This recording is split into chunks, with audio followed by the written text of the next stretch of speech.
আসসালামু আলাইকুম বন্ধুরা, welcome back to my channel. কেমন আছো তোমরা সবাই? আশা করছি তোমরা সবাই ভালো আছো। আমি আবারও এসেছি নতুন একটা ভিডিও নিয়ে, আর এটা হচ্ছে ভিডিওর পার্ট 2। তো আগের ভিডিওতে তোমরা দেখেছো 22শে এপ্রিল আমরা ট্রেনে উঠেছিলাম প্রায় সকাল 10টার সময়, আর আমরা গিয়ে পৌঁছেছিলাম 8:30 নাগাদ। তো ওই দিনটা আমরা ওখানে রেস্ট করে পরের দিন সকালে বেরিয়ে পড়েছিলাম ঘুরতে যাওয়ার জন্য।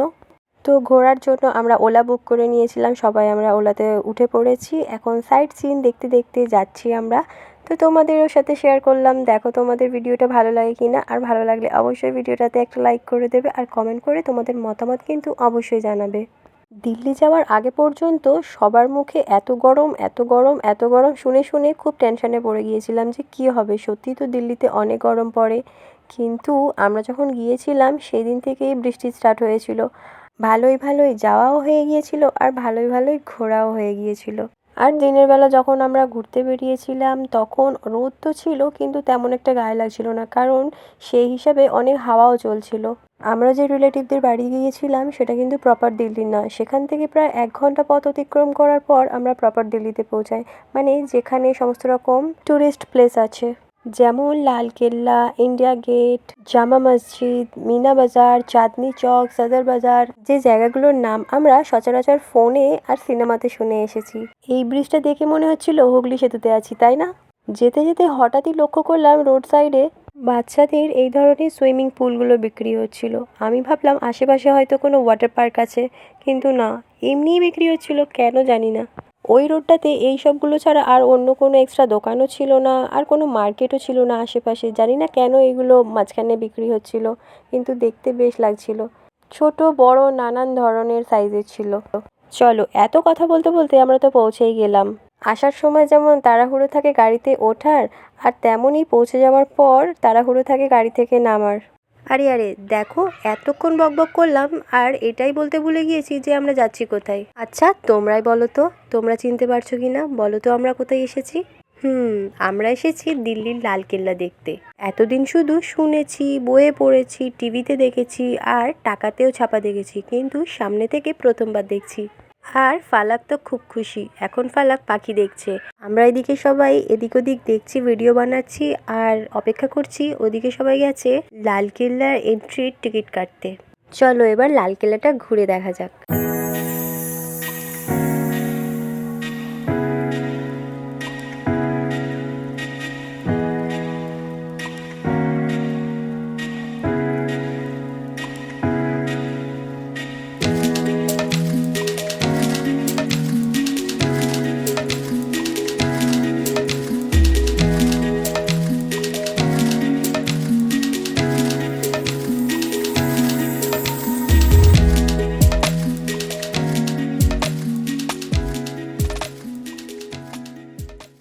টিকিট কেটে ব্যাগ রেখে সমস্ত সিকিউরিটি চেকিং কমপ্লিট করে আমরা ভেতরে চলে গেলাম।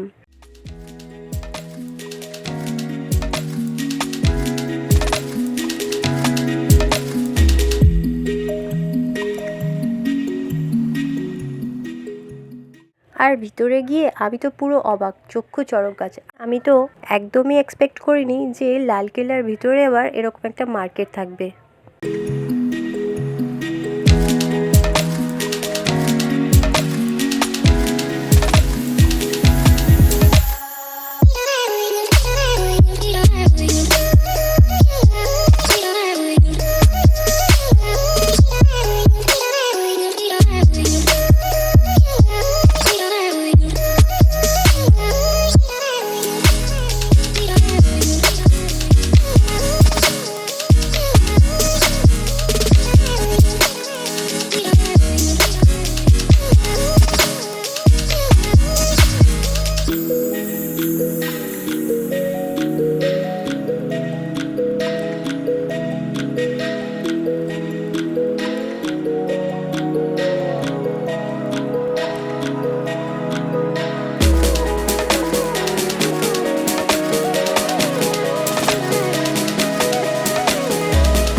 ভিতরে একটা মিউজিয়ামও ছিল, সেই মিউজিয়ামেই একটু গিয়ে ভিডিওগ্রাফি করছিলাম আর কি। যে যার ফটো তুলতে ব্যস্ত, আর আমি তো আমার কাজে ব্যস্ত।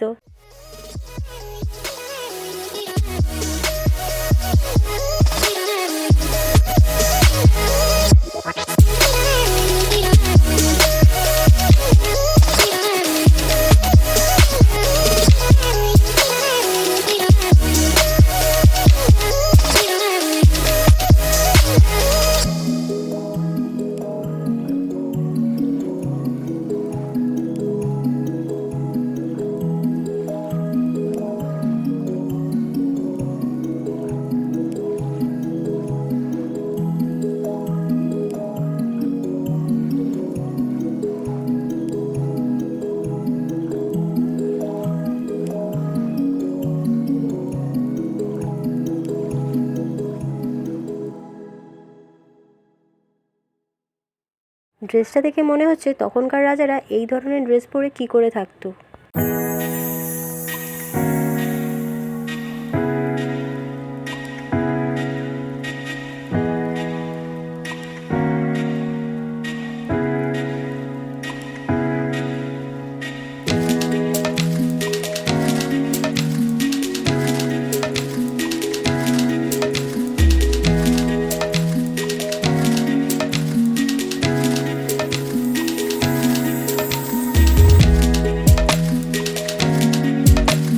আরও অনেক বড় জায়গা নিয়ে লালকেল্লাটা অবস্থিত, কিন্তু আমরা বেশি দূর আর হাঁটাহাঁটি করতে পারিনি।